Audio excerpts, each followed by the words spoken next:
te supplions, Seigneur, au nom de Jésus. Amen. Amen. Hallelujah. Amen. Besides what we have looked at, À côté de ce que nous avons considéré, I want to introduce some panoramic summary of the missionaries' work. j'aimerais présenter un résumé panoramique de l'œuvre missionnaire.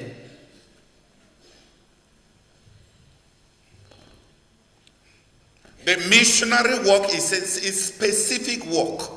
Le travail missionnaire est un travail spécifique. And those who must be missionaries Et ceux qui doivent être des missionnaires must know how to do their work. doivent savoir comment faire leur travail.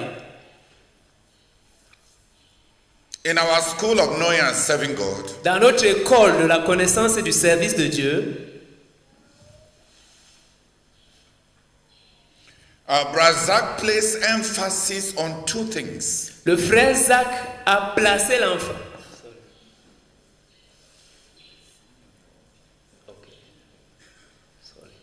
Le frère Zach avait mis l'emphase sur deux choses. He said clearly, Il a dit clairement, quoting Watchman Nee, en citant Watchman Nee, that the work que l'œuvre depends on the worker and the convert. dépend de Please l'ouvrier. take time to understand so that you can do it well. Il a dit que l'œuvre dépend de l'ouvrier et du converti. La qualité du converti. Et la qualité du converti. The work depends on the worker and the quality of the worker of the convert. L'œuvre dépend de l'ouvrier et de la qualité du converti. And that says a lot. Et cela en dit long.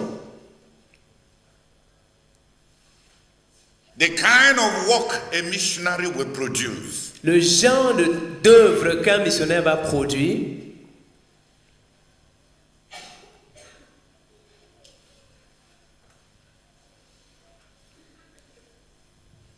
will depend on the kind of missionary we send. va dépendre du genre de missionnaire que nous envoyons.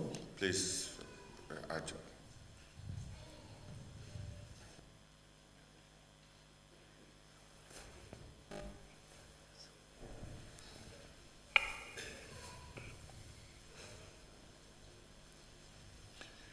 The kind of missionary that we send Le genre de missionnaire que nous envoyons and the kind of converts that he produces et le genre de converti qu'il produit are the two major vectors in the work. sont les deux vecteurs majeurs dans l'œuvre. In the work that he will do Dans l'œuvre qu'il va faire and what that work will mean for the kingdom of God. et l'impact et ce que cette œuvre va importer pour le royaume de Dieu. Please.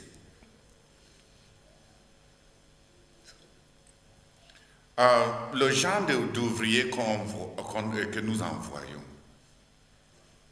et la qualité de convertis qu'il produit expliquera tout par rapport à la qualité de l'œuvre.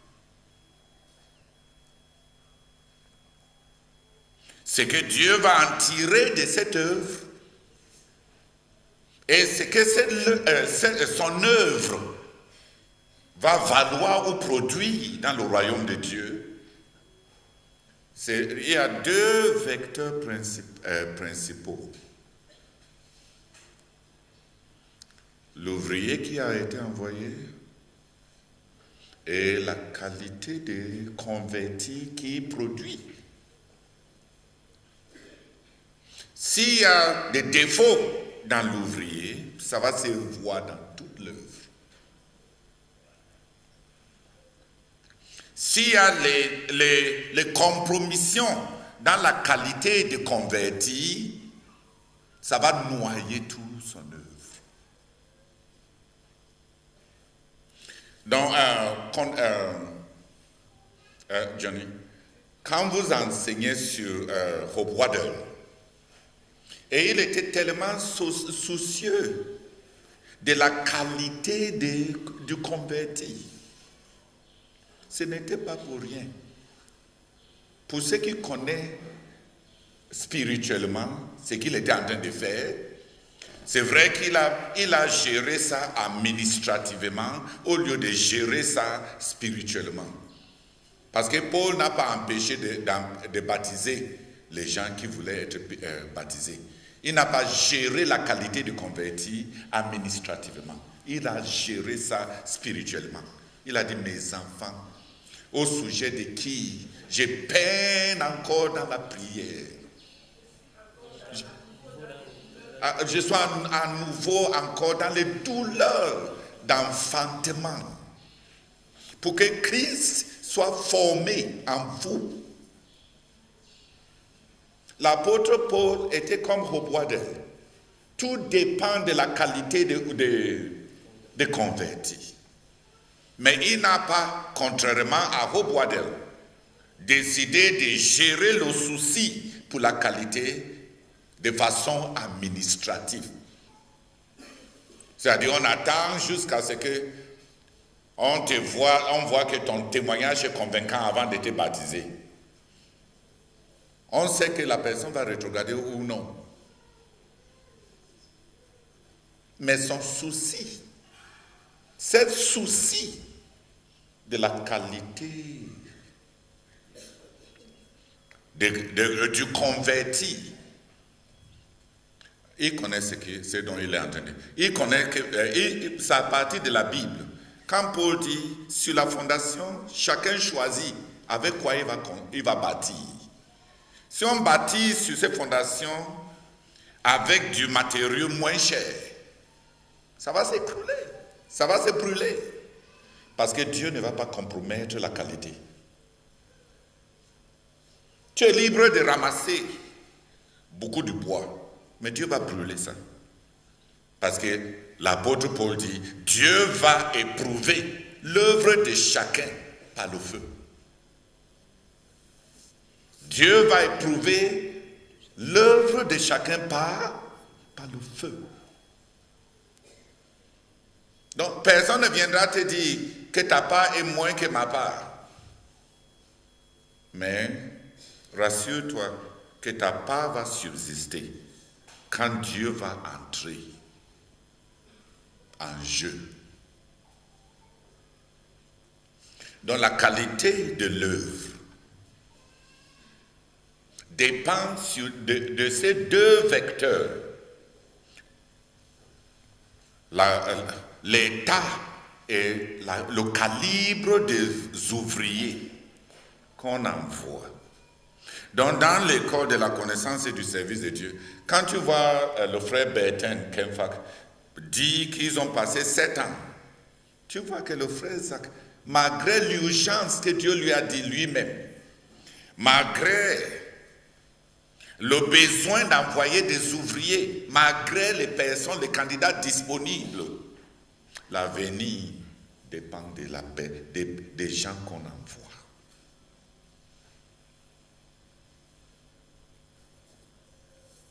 L'avenir dépend de l'ouvrier et la qualité de converti.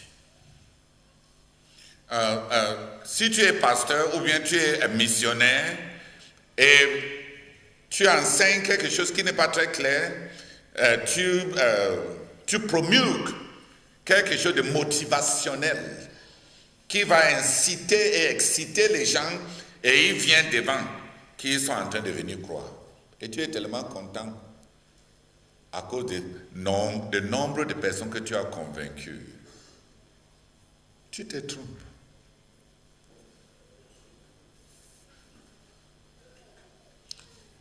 Moins tu fais le travail bien dès le départ, plus il y aura du travail après.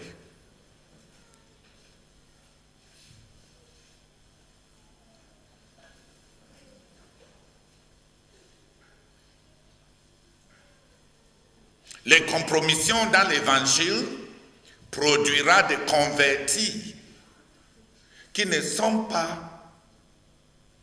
vont pas décoller avec vitesse et avec l'attachement au Christ. Et corriger les défauts congénitaux. Même parmi les êtres humains, est plus difficile que de simplement accoucher un enfant bien portant.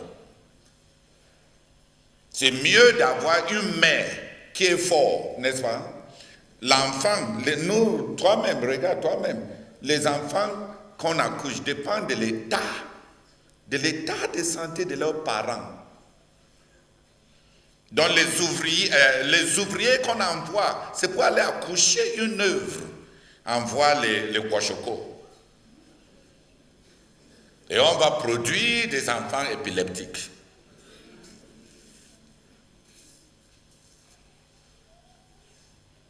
Envoie, regarde, même parmi nous, frères, même parmi nous.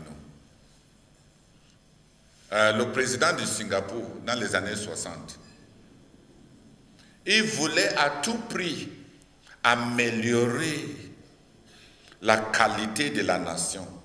Tu sais ce qu'il a fait? Il a réalisé que comme la plupart des Singapouriens venaient de 3 nations principaux, de l'Inde, de la Malaisie et de la Chine. Et que d'habitude, les gens qu'on a amenés au Singapour étaient des ouvriers pour les colons. Donc les gens avec une mentalité d'esclavage. Les gens qui sont contents de rien. Des gens qui n'ambitionnent pas grand-chose. Les gens dont les racines ne sont pas parmi un peu la classe exécutive ou dirigeante. Il a réalisé qu'ils ont, en tant que nation, un héritage qui va affaiblir la nation. Et il a travaillé dur. C'est bon d'avoir un président qui a une vision claire pour sa nation. La première chose, c'est qu'il a commencé à encourager les jeunes, les hommes, parce qu'il a remarqué que les hommes partaient à l'université. Mais même ceux qui vont à l'université, de retour, ils rentrent au village pour trouver bon à montrer à maman gendre. Le gendre qui est bon à montrer à maman, qui vient du même village, qui a le même patois et qui va perpétuer les mêmes ignorances. Donc il a constaté que les intellectuels épousent les villageois, les villageoises, et selon lui, ils vont finir par produire des enfants qui ne sont pas très intelligents, qui n'aiment pas l'école. Et la nation va prendre longtemps pour connaître l'éclosion. C'est l'éclosion. Oui, le fleurissement de la nation va être retardé. Tu sais ce qu'il a fait? Il a ouvert tout un ministère pour encourager les filles à aller à l'université. Et il a organisé les occasions d'État, des soirées d'État, pour que les garçons qui ont fréquenté rencontrent aussi les filles qui ont fréquenté pour peut-être accoucher des enfants qui aiment l'école, pour que l'avenir du pays ne soit pas une combinaison de vauriens. Il a investi dans les mariages pour que les Singapouriens se marient bien, parce que l'avenir de la nation en dépend. Donc tu vois, même parmi nous, quand on veut veiller sur les mariages parmi nous, et tu vois, on a ces espèces-là. Quelqu'un fait même des tentatives de connaître, prier et d'avancer. Et quand il faut arriver au mariage, tout ce qu'il cherche, c'est la morphologie devant la morphologie derrière.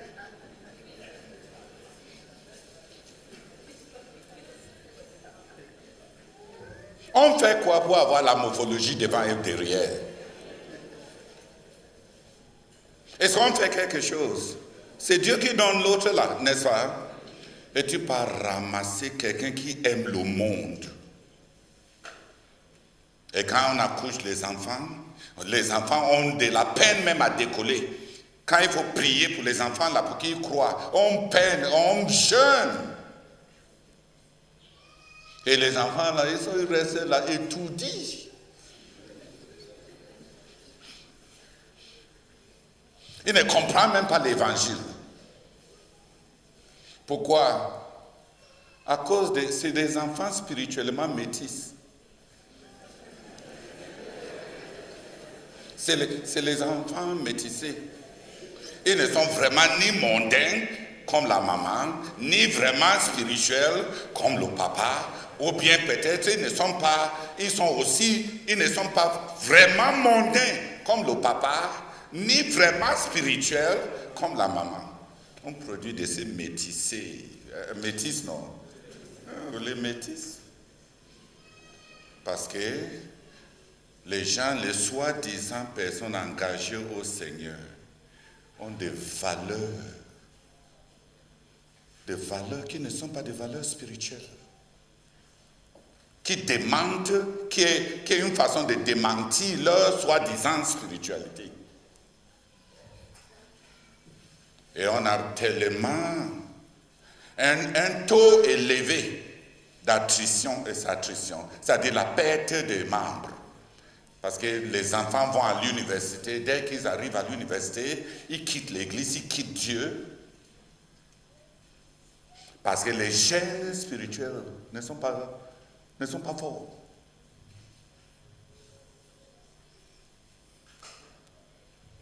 Regardez ce président singapourien. Un homme qui veut un avenir. Et il a décidé de casser leur mentalité. Leur mentalité culturelle, à se voir simplement comme des gens qui vont survivre, comme leurs anciens ancêtres, juste le survie. Donc il a insisté que tout fonctionnaire au Singapour doit construire.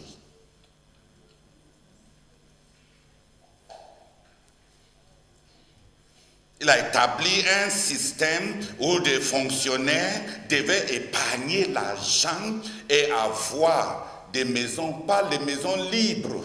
Il n'a donné les maisons libres à personne, mais il a subventionné la construction et rendu facile le fait que les gens puissent. Il avait la jalousie de produire un certain calibre de citoyens, parce que l'avenir de son pays en dépend.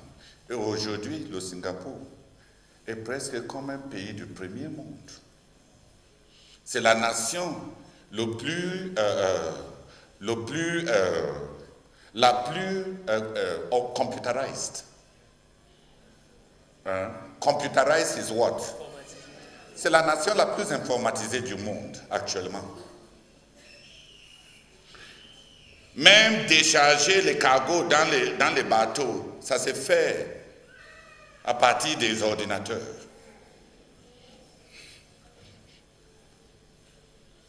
Et il avait la jalousie pour sa nation.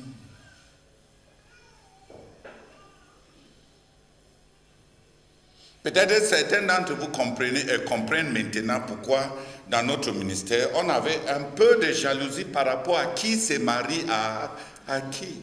Tu penses que, est-ce que nous on est là pour décider sur ton goût? C'est nous qui allons coucher avec elle.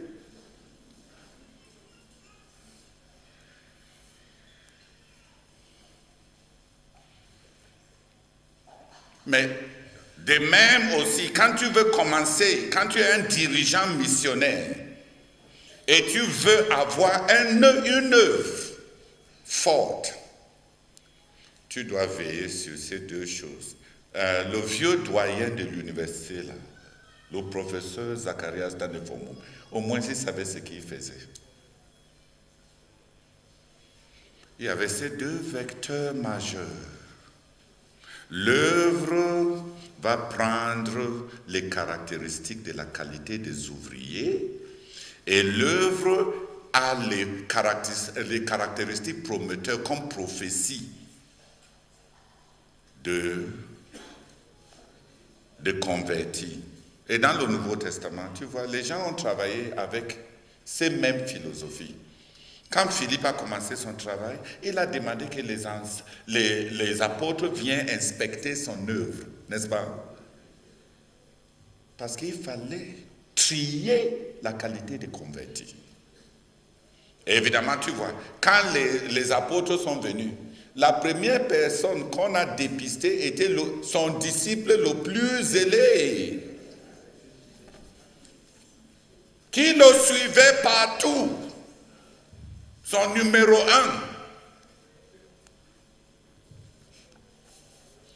Donc la visite des apôtres a assaini la qualité des convertis.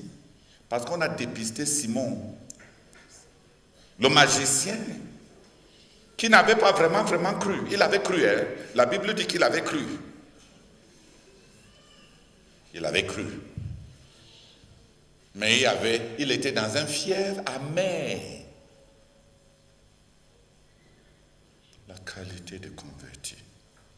Quand les disciples sont arrivés à Antioche et ils ont eu un grand réveil et beaucoup de gens ont cru, ils ont envoyé à Jérusalem pour que les apôtres viennent. Donc quand on a des gens ambitieux, les jeunes gens ambitieux qui veulent juste commencer leur ministère et qui ne veulent soumettre ça à personne, attendons l'avenir.